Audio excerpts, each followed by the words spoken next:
بسم اللہ الرحمن الرحیم، سورہ قاف، پارہ 26، انٹروڈکشن۔ قاف سے مراد قیامت ہے۔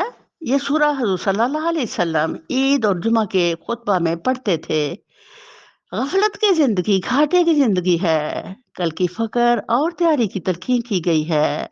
اے اللہ ہمارے دل توجہ والے اور اصل قبول کرنے والے بنا دے، آمین ثم آمین۔ اے اللہ ہمارے دل توجہ اور اصل قبول کرنے والے بنا دے۔ اے اللہ ہمارے دل توجہ والے اور اثر قبول کر۔ اتنا قرآن پڑھ کر بھی ہمارے دلوں میں اگر توجہ اور اثر نہ آیا اللہ، تو پھر اور کون چیز ہے جو ہمیں اثر دے گی میرے مالک؟ بس تو ہم پر ہے فرما۔ خواہشات کو چھوڑ کر اللہ کی اطاعت کرنی ہے۔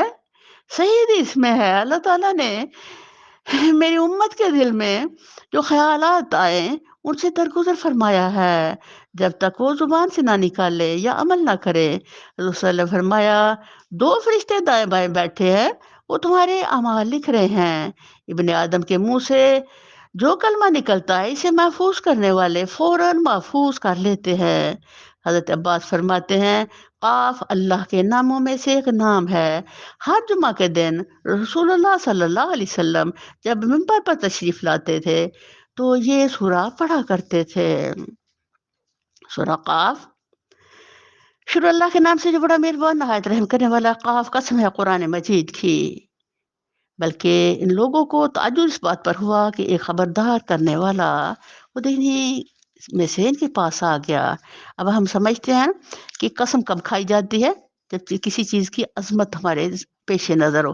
ہاں، جب قسم ہم اول تو قسم کھانی نہیں چاہیے، یا ہم جب کبھی قسم کھائیں تو ہم کسی کی کھائیں؟ اللہ کی، کیونکہ اللہ گواہ ہے سچائی کے لیے اور اللہ ہی قوت کا سرچشمہ ہے۔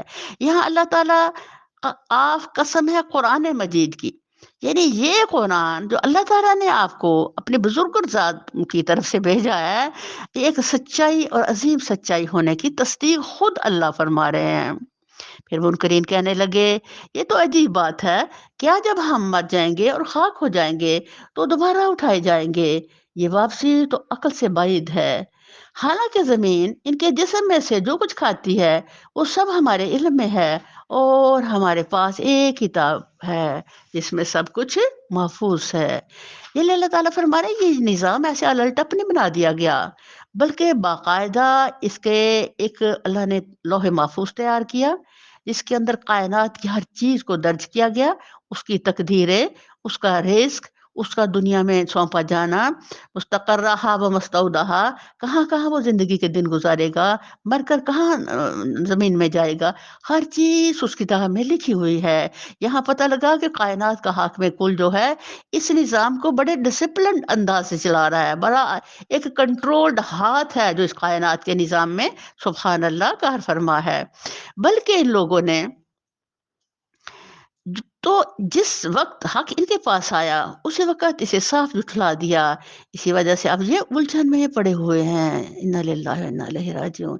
اصل مسئلہ انسان کا بدبختی کا یہ ہے کہ جب سچائی حق اس کو بتایا جائے تو بجائے غور سے سننے کے، اس پر توجہ کرنے پہ، تفکر کرنے کے، اور پھر اس کے کوئی رزلٹ کو دیکھنے کے، اس کو کائنات کی چیزوں پہ کمپیریزن کرنے کے کہ واقعی حق سچ ہے، ایک دم سے سن کے جو منہ پھیرنا ہے، اللہ اس کو کہتا ہے یہ جاہل ہے، اسی لیے وہ ابو جہل بن گیا۔ اچھا تو کیا انہوں نے کبھی اپنے اوپر آسمان کی طرف نہیں دیکھا؟ کس طرح ہم نے اسے بنایا اور آسا کیا، اور اس میں کہیں کوئی رخنہ نہیں ہے، اور زمین کو ہم نے بچایا اور اس میں پہاڑ جمائے اور اس کے اندر ہر طرح کی خوش منظر نباتات اگا دی۔ یہ ساری چیزیں آنکھیں کھولنے والی اور سبق دینے والی ہیں ہر اس بندے کے لیے جو حق کی طرف رجوع کرنے والا ہو۔ سبحان اللہ۔ اب ہم بہت کچھ بھی نہ دیکھیں، صرف زمین ہی کو طرف دیکھیں، کس طرح سوکھی پڑی زمین ہے، اس پر پانی پڑتا ہے، اس میں سے سبزہ اگتا ہے، اور زمین جو آپ سارا کچھ جو اگاتی ہے انسانی فائدوں کے لیے، انسانی لذتوں کے لیے، انسانی ضرورتوں کے لیے۔ کیا میرے رب نے اتنی عظیم زمین کو اتنا ڈسپلن بنا دیا کہ جو آپ یہ دیکھو، زمین کو اللہ کا جو حکم ہے، موسم جس موسم کا آپ گندم ڈالیں گے، جب اس کا موسم اس وقت تو اس کا بیج اگے گا، سارا سال زمین اسے سیف رکھے گی، اور جب بھی اس کے اگنے کا ٹائم اللہ نے ٹائم مقرر کری ہے. یہاں سے پتہ چلا کہ اتنی عظیم زمین میرے اللہ کی کتنی فرمانبردار ہے کہ ایک بیج بھی اس کے حکم سے پہلے نہ اگاتی ہے نہ بعد میں اگاتی ہے. تو سبحان اللہ، یہ سارا کچھ اتنا خوبصورت نظام جو انسان کے لیے میرے رب نے بنایا، کیا انسان اسی رب کا نافرمان ہوا جا رہا ہے؟ تو اس زیادتی پر خود اللہ کو بھی دکھ آتا ہے، اور انسان بھی جو جاننے والے وہ پگھل جاتا ہے کہ یا اللہ، اے کاش اس کائنات کے نظام کو جو تو نے انسان کی لذتوں کے لیے بنایا سمجھنے والا بنا دے اور شکر گزاری کرنے والا بنا دے. اللہ فرماتے ہیں یہ ساری چیزیں آنکھیں کھولنے والی اور سبق دینے والی ہے. اب کوئی غور کرے گا تو آنکھیں کھلیں گی نا. اسی لیے تفکر و تدبر ہماری زندگی کے لیے لازم و ملزوم قرار دے دیا گیا، ہر اس بندے کے لیے جو حق کی طرف رجوع کرنے والا ہو، جو سچائی کو جاننا چاہے، اس کو ضرور ان کائنات کی چیزوں پر غور و فکر کرنا چاہیے. اور آسمان سے ہم نے برکت والی برکت والا پانی نازل کیا، پھر اس سے باغ اور فصل کے غلے اور بلند و بالا کھجور کے درخت پیدا کر دیے، جن پر پھلوں سے لدے ہوئے خوشے تہ بتہ لگتے ہیں. یہ انتظام ہے بندوں کو رزق دینے کا. سبحان اللہ، الحمدللہ.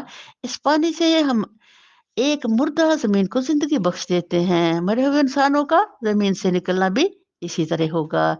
سبحان اللہ. انکار کرنے والوں کو اللہ تعالیٰ فہمائش دے رہے ہیں کہ تمہیں بالکل بھی ماننے کو تیار نہیں ہونا تو صرف زمین کی طرف غور کر لو، تمہیں خود پتہ چل جائے گا کہ وہ زمین جو آج خشک تھی کل سبزہ تھا پرسوں خشک، تو وہ اللہ تمہیں مار کر دوبارہ ضرور زندہ کرے گا اور اسی زمین سے نکالے گا جس طرح یہ پودے نکلے ہوئے ہیں. ان سے پہلے نوح کی قوم اور اصحاب رس اور سمود اور عاد اور فرعون اور لوط کے بھائی اور ایکا والے اور تبا کی قوم کے لوگ بھی جھٹلا چکے ہیں. ہر ایک نے رسولوں کو جھٹلایا اور آخرکار میری وعید ان پر چسپاں ہو گئی. اللہ تعالیٰ کفار مکہ کو کہہ رہے ہیں یہ وہ علاقے جن کے پاس سے گزر کر کے تو تم لوگ تجارت کے لیے جاتے ہو، ان پر ذرا غور کیا کرو کہ انہوں نے کیا کیا تھا، پیغمبروں کو جھٹلایا تھا. اور یہ کہ جو اللہ کی باتوں کو نہ مانا تو ساری نعمتیں چھن کر کے تو عبرت کے نشان ان کے گھر بنے ہوئے ہیں. ان پہ غور کرو. کیا پہلی بار کی تخلیق سے ہم آج اس سے مگر ایک نئی تخلیق کی طرف سے یہ لوگ شک میں پڑے ہوئے ہیں. ہم نے انسان کو پیدا کیا ہے اور اس کے دل میں ابھرنے والے وسوسوں تک کو ہم جانتے ہیں. سبحان اللہ. ہم اس کی رگے گردن سے بھی زیادہ اس کے قریب ہیں. ہائے، یہ اتنا بڑا پیغام ہے میرے رحمان کا. نحن اقرب الیہ من حبل الورید. کیا انسان تو جان لے کہ اللہ کی قربت کے لیے تمہیں کسی اور ذریعے کی ضرورت نہیں، تیرا رب تیرے اتنا قریب ہے. اور ہمارے اس براہ راست علم کے علاوہ دو کاتب اس کے دائیں اور بائیں بیٹھے ہر چیز ثبت کر رہے ہیں. کوئی لفظ اس کی زبان سے نہیں نکلتا. اسے محفوظ کرنے کے لیے ایک حاضر باز نگران موجود نہ ہو. پھر دیکھو وہ موت کی جان کنی حق لے کر آ پہنچی.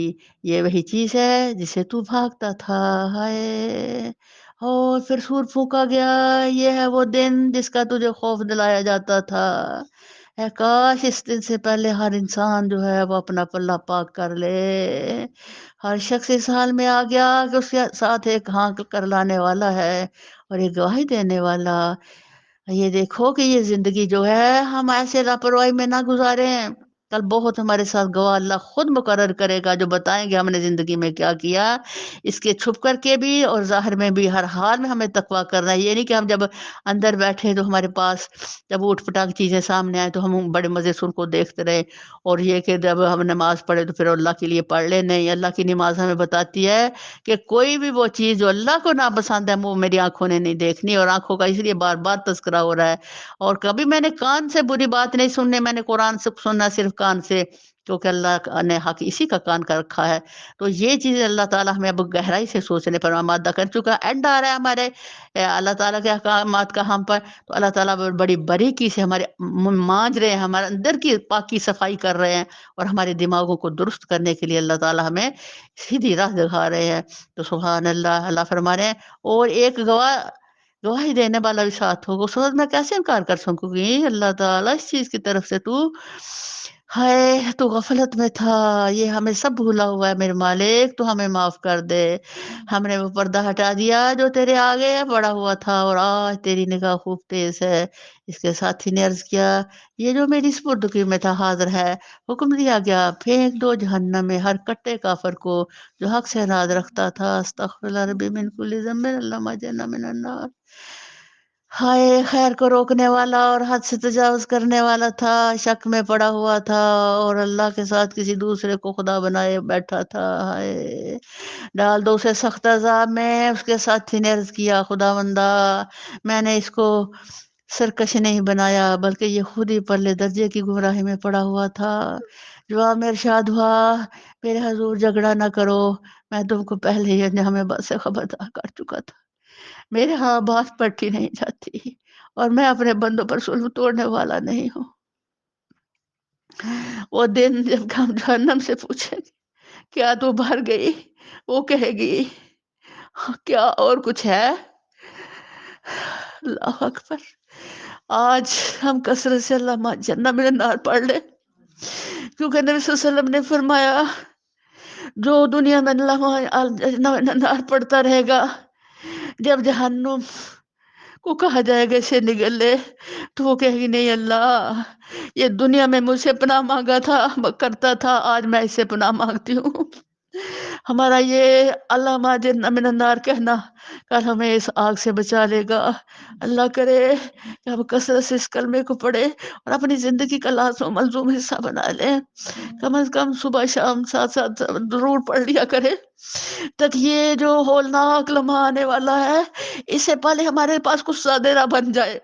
یہ جو مختلف چیزیں اللہ ہمارے سامنے رکھ رہے، کہیں فرشتے، کہیں لکھنے والے، کہیں گواہ، کہیں جہنم، تو ان سب چیزوں سے ہم نے دفاعی قوت لینی ہے۔ اس کے سے میں نے کیا دفاع لینا ہے، کس سے میں نے کون سی چیز، تو اسی طرح ہم یہ دیکھیں گے کہ جہنم سے دفاع ہمارا کیا ہے، اللہ اجرنا من النار۔ تو یہ فرشتوں جو ہیں ان کو ہم نے غلط بات نہیں لکھوانی، تاکہ یہ کل ہمارے لیے کوئی غلط بات نہ لکھے اور ہمارے گواہ بھی برے نہ بنے۔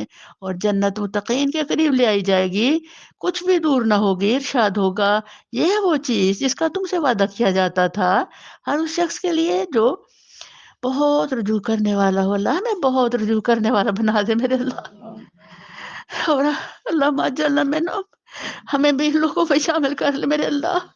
اور بڑی نگہداشت کرنے والا تھا اللہ، ہمیں بھی اپنے اعمال کی نگہداشت کرنے والا بنا دے۔ جو بے دے کے رحمان سے ڈرتا تھا، رب ہمیں بھی اپنی ذات سے ڈرنے والا بنا دے۔ اور دل گرویدہ نہیں ہوا ہے اللہ، ہمارے دلوں کو بھی گرویدہ بنا دے۔ داخل ہو جاؤ جنت میں سلامتی کے ساتھ۔ وہ دن یاد ابدی کا دن ہوگا، وہاں ان کے لیے وہ سب کچھ ہوگا وہ جو چاہیں گے، اور ہمارے پاس اس سے زیادہ بھی بہت چھوٹ کے لیے ہے۔ سبحان اللہ، ہم ان سے پہلے بہت سی قوموں کو ہلاک کر چکے ہیں جو ان سے پہلے بہت زیادہ طاقتور تھی اور دنیا کے ملکوں کو انہوں نے چھان مارا تھا، پھر کیا وہ کوئی جائے پناہ پا سکے؟ ان تاریخ میں عبرت کا سبق ہے ہر شخص کے لیے جو دل رکھتا ہو یا جو توجہ سے بات کو سنے۔ اللہ ہمیں توجہ سے بات کو سننے والا بنا دے۔ اللہ ہم تیرا قرآن پڑھے ہمارے دلوں میں اتر جائے، اس قرآن کے نور سے ہمارے دلوں کو منور کرتے مالک۔ ہم نے زمین اور آسمانوں کو اور ان کے درمیان کی ساری چیزوں کو 6 دنوں میں پیدا کر دیا اور ہمیں کوئی تکلیف نہ ہوئی۔ بس اے نبی صلی اللہ علیہ وسلم، جو باتیں یہ لوگ بناتے ہیں ان پر صبر کرو اور اپنے رب کی حمد کے ساتھ اس کی تسبیح کرتے رہو، طلوع آفتاب اور غروب آفتاب سے پہلے اور راحت کے وقت، پھر اس کی تسبیح کرو، اور سجدہ ریز و زفار ہونے کے بعد بھی یہ نمازوں کے حکم آ رہے ہیں اور اوقات بتائے جا رہے ہیں۔ اور سنو، جس دن منادی کرنے والا ہر شخص کے قریب ہی سے اسے پکارے گا، جس دن سب لوگ آوازائے حشر تک وہ ٹھیک ٹھیک سن رہے ہوں گے، وہ زمین سے مردوں کے نکلنے کا دن ہوگا۔ ہمیں زندگی بخشتے ہیں اور ہم ہی موت دیتے ہیں، اور ہماری طرف ہی اس دن سب کو پلٹنا ہے، جب زمین پھٹے گی اور لوگ اس کے اندر سے نکل کر تیز تیز بھاگے جا رہے ہوں گے، یہ حشر ہمارے لیے بہت آسان ہے۔ اے نبی صلی اللہ علیہ وسلم، جو باتیں یہ لوگ بنا رہے ہیں انہیں ہم خوب جانتے ہیں، اور تمہارا کام ان سے جبراً بات منوانا نہیں ہے۔ بس تم اس قرآن کے ذریعے سے ہر اس شخص کو نصیحت کرو جو میری تنبیہ سے ڈرے۔ سورہ ذاریات 26 پارہ انٹروڈکشن۔ خلیفۃ المسلمین حضرت علی رضی اللہ عنہ کوفے کے ممبر پر چڑھ کر فرمانے لگے، قرآن کریم کی جس آیت اور سنت رسول خدا صلی اللہ علیہ وسلم کے بابت مجھ سے کوئی سوال کرنا چاہے تو وہ سوال کرے۔ ابو القوا نے کھڑے ہو کر پوچھا، یہ ذاریات سے کیا مراد ہے؟ فرمایا یہ ہوائیں ہیں۔ حاملات سے مراد فرمایا ابر۔ جاریات سے مراد کشتیاں، مقسمات سے مراد فرشتے۔ اصلاً ایک روح یہ ہے کہ ہوائیں جو بھاری بوجھ اٹھائے ہوئے ہیں، جو دور تک پھینکتی ہیں۔ دنیا کا کوئی کام ہوا کے بغیر ممکن ہی نہیں۔ سمندر کے ذریعے بہت سی چیزیں ایک دوسرے تک پہنچتی ہیں، اگر ہوا نہ ہو تو ہر چیز بیکار ہے۔ ہواؤں کے ذریعے ساری دنیا میں رزق پھیلا ہوا ہے۔ جس چیز کا دعویٰ کیا گیا ہے وہ بھی آسمان سے ہی آنے والی ہے، یعنی قیامت، اور ہم اس پر پوری قدرت رکھتے ہیں۔ انسان کی عزت قیام اللیل میں ہے۔ کچھ چیزوں کا آخری حصہ بہترین ہوتا ہے۔ رات کا آخری حصہ، رمضان کا آخری عشرہ، جمعہ کے دن کا آخری حصہ، زندگی کا آخری حصہ۔ سب سے زیادہ انسان کے قریب رات کے پچھلے پہر، تہجد کی نماز میں، سجدہ کی حالت میں۔ اللہ تعالیٰ ہے جب اپنے بندے سے راضی ہوتا ہے تو اسے نماز کی توفیق دیتا ہے۔ ہر کام سنت کے مطابق کرنے سے ہر چیز نیکی بن جاتی ہے۔ رسول خدا صلی اللہ علیہ وسلم نے فرمایا، ہوائیں مسخر ہیں۔ جو عادیوں کو ہلاک کرنا چاہا تو ہوا کے داروں کو حکم دیا کہ ان کی تباہی کے لیے ہوا کو چلاؤ۔ تو اس نے کہا کہ میں اس کو جانور کے نتھنے کے مطابق کھول دوں؟ اللہ نے فرمایا، اگر اتنا وزن کر دیا تو زمین کو اور ساری کائنات کو لے کر الٹ دے گا۔ بس اتنا وزن کرو جتنا انگوٹھی کا ہلکا ہوتا ہے۔ سورہ ذاریات۔ شروع اللہ کے نام سے جو بڑا مہربان نہایت رحم کرنے والا ہے۔ قسم ہے ان ہواؤں کی جو گرد اڑانے والی ہیں، پھر پانی سے لدے ہوئے بادل اٹھانے والی ہیں، پھر سبک رفتاری کے ساتھ چلنے والی ہیں، پھر ایک بڑے کام بارش کی تقسیم کرنے والی ہیں۔ حق یہ ہے کہ جس چیز کا تمہیں خوف دلایا جا رہا ہے وہ سچی ہے، اور جزائے اعمال ضرور پیش آنی ہے۔ یہ ساری چیزیں جو دنیا کے اندر ایک وللہ جنود السماوات والارض قوت ہے، یہ ساری گواہ ہیں اس بات کی کہ قیامت ضرور آئے گی۔ قسم ہے متفرق شکلوں والے آسمان کی، آخرت کے بارے میں تمہاری بات ایک دوسرے سے مختلف ہے۔ اس سے وہی برگشتہ ہوتا ہے جو حق سے پھرا ہوا ہے۔ مارے گئے قیاس و گمان سے حکم لگانے والے جو جہالت میں غرق اور غفلت میں مدہوش ہیں، پوچھتے ہیں آخر وہ روز جزا کب آئے گا؟ اور وہ اس روز آئے گا جب یہ لوگ آگ پر تپائے جائیں گے۔ ان سے کہا جائے گا، اب چکھو مزہ اپنے فتنے کا، یہ وہی چیز ہے جس کے لیے تم جلدی بجا رہے تھے۔ ہائے استغفر اللہ ربی من کل ذنب اللہم اجرنا من النار۔ البتہ متقی لوگ اس روز باغور چشموں میں ہوں گے، جو کچھ ان کا رب انہیں دے گا اسے خوشی خوشی لے رہے ہوں گے۔ وہ اس دن کے آنے سے پہلے نکوکار تھے، راتوں کو کم ہی سوتے تھے، پھر وہی رات کے پچھلے پہروں میں معافی مانگتے تھے، اور ان کے مالوں میں حق تھا سائل اور محروم کے لیے۔ سبحان اللہ۔ اب قرآن عظیم کے اندر جو سب سے بڑا اعزاز نظر آ رہا ہے وہ ہے رات کا پچھلے پہر کا اٹھنا۔ اور رمضان المبارک کے اندر اللہ تعالیٰ کے نزدیک جو سب سے اعلیٰ ترین اور بہترین ہمارا عمل ہے وہ رات کو نماز کے اندر قرآن کے پڑھنا ہے، تو قرآن کی تلاوت۔ تو ہم دن بھر کا روزہ بھی افضل ہے، دن بھر کی عبادات بھی افضل ہے، لیکن یاد رکھو کبھی بھی دن رات کا حق ادا نہیں کرتا اور رات دن کا حق ادا نہیں کرتی۔ تو رات میں کچھ حقوق ہے جو دن کے کچھ حقوق ہیں، لیکن اللہ کے نزدیک دنوں اور راتوں میں جو ہم سے ہمارے پاس جو اعلیٰ ترین نعمت خدا کی طرف سے ہے وہ یہ کہ ہم رات کو اللہ کا قرآن نماز میں پڑھیں۔ زمین میں بہت سی نشانیاں ہیں یقین لانے والوں کے لیے اور خود تمہارے اپنے وجود میں ہیں، کیا تم کو سوچتا نہیں؟ آسمان میں ہے تمہارا رزق بھی اور وہ چیز بھی جس کا تم سے وعدہ کیا جا رہا ہے، بس قسم ہے آسمان اور زمین کے مالک کی، یہ بات حق ہے، ایسے ہی یقینی جیسے تم بول رہے ہو۔ اے نبی صلی اللہ علیہ وسلم، ابراہیم علیہ السلام کے معزز مہمانوں کی حقائق بھی تمہیں پہنچی ہے۔ جب جب وہ اس کے ہاں آئے تو کہا آپ کو سلام ہو، اس نے کہا آپ لوگوں کو بھی سلام ہو، کچھ نہ آشنا سے لوگ ہیں۔ پھر وہ چپکے سے اپنے گھر والوں کے پاس گیا اور ایک بھنا ہوا موٹا تازہ بچڑا لا کر مہمانوں کے آگے رکھ دیا۔ اب ہم نے دیکھا کہ قرآن عظیم کے اندر ایک ہی بات جب بار بار دہرائی جاتی ہے اس میں کوئی حکمت ہوتی ہے، ایک نئی بات ہوتی ہے۔ اس کے اندر یہ ہے کہ جب آپ کے گھر میں مہمان آئیں تو تمہارا کیا حال ہونا چاہیے، یہ نہیں کہ مہمان سے پوچھنے لگ جو پانی پیے گا، چائے پیے گا، کھانا کھائے گا کہ کچھ بھی نہیں کھائے گا۔ تو یہ ایک مسلمان کا معیار رہی ہے۔ مسلمان کا کیا معیار ہے؟ ہم حنیف دین پر ہیں تو ہم نے اس حنیف سے ہی پوچھنا ہے کہ ان کی زندگی میں یہ چیزیں کیسی تھی۔